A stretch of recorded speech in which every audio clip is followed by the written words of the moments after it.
Horas, selamat pagi saudara-saudara yang terkasih di dalam Yesus Kristus. Kabar baik bagi kita, renungan harian buat kita pada pagi hari ini. Firman Tuhan yang tertulis di dalam surat Rasul Paulus yang pertama kepada jemaat Tesalonika. 1 Tesalonika 2 ayat 4. Sebaliknya, sama seperti Allah telah menganggap kami layak sehingga Ia mempercayakan Injil kepada kami, demikianlah kami berbicara bukan untuk menyenangkan manusia, melainkan untuk menyenangkan Allah yang menguji hati kita. Saudara, Saulus adalah seorang Farisi yang anti-Kristen. Ia sangat benci kepada pengikut Yesus. Karena bencinya, Saulus berangkat ke Damaskus dengan tujuan untuk menangkap dan menganiaya orang-orang Kristen. Namun di perjalanan menuju Damaskus, Tuhan Yesus menangkap Saulus. Peristiwa itu menjadi titik balik dalam hidup Saulus yang kemudian berganti nama menjadi Paulus. Dari orang yang anti Yesus Kristus menjadi pengikut Yesus Kristus. Dari orang yang benci pada Kristen menjadi Kristen. Dari orang yang berniat menangkap dan menganiaya orang-orang Kristen menjadi Rasul Yesus Kristus. Bila mengingat masa lalu Paulus, sebenarnya ia merasa tidak layak menjadi rasul. Dan ia saksikan itu di Filipi pasal 3 ayat 6-8. Dia berkata, tentang kegiatan aku penganiaya jemaat, tentang kebenaran dalam menaati hukum Taurat aku tidak bercacat. Tetapi apa yang dahulu merupakan keuntungan bagiku, sekarang kuanggap rugi karena Kristus.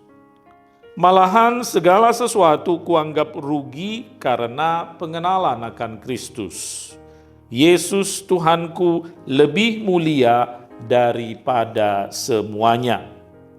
Oleh karena Dialah aku telah melepaskan semuanya itu dan menganggapnya sampah, supaya aku memperoleh Kristus. Yesus yang menangkap dan memilih Saulus, dan Yesus yang melayakkan Saulus menjadi Rasul Paulus. Penangkapan dan pemilihan Saulus menjadi rasul adalah sebuah privilege, sebuah keistimewaan buat Paulus. Karena itulah, dengan segenap hati dan dengan segenap ketulusan hati, Paulus melayani Tuhan. Ia memberitakan kabar baik tentang Yesus Kristus di seluruh dunia.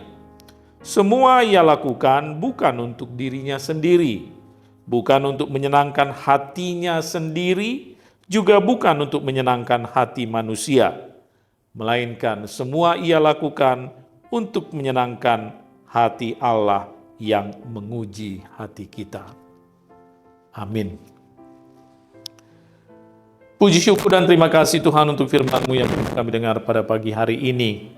Bapa dalam surga, sebagaimana Paulus, kami juga sebenarnya tidak layak menjadi umat-Mu, menjadi anak-anak-Mu, tapi karena kasih Tuhan melalui Yesus Kristus yang telah mengampuni dosa-dosa kami, yang telah mati dan bangkit untuk menyelamatkan kami menjadi layak, kami menjadi anak-anak Tuhan, dan Tuhan melayakkan kami jadi anak-anak yang berkenan. Tuhan berkati senantiasa. Terima kasih untuk firman-Mu, kiranya firman-Mu menjadi kekuatan, semangat, dan motivasi bagi kami di dalam menjalani hari ini, terutama di dalam melaksanakan segala tugas pekerjaan, juga pelayanan kami pada hari ini. Berkati kami semua jemaat-Mu di HKBP Duren Sawit, mulai dari bayi, anak-anak, remaja, pemuda-pemudi, orang dewasa, orang tua, sampai yang lanjut usia. Yang sakit kiranya Tuhan lawat mereka, beri kesembuhan, kesehatan. Yang berduka Tuhan beri penghiburan, yang lemah kiranya Tuhan berkati, beri kekuatan. Bapa dalam surga, berkati kami dalam pekerjaan aktivitas kami, berkati anak-anak kami yang di bangku sekolah, di bangku kuliah, berkati setiap rumah tangga Tuhan. Terima kasih Bapa, terpujilah nama-Mu, dalam nama Yesus Kristus kami berdoa dan bersyukur. Anugerah dari Tuhan kita Yesus Kristus, kasih setialah Bapa dan persekutuan Roh Kudus menyertai saudara sekalian. Amin.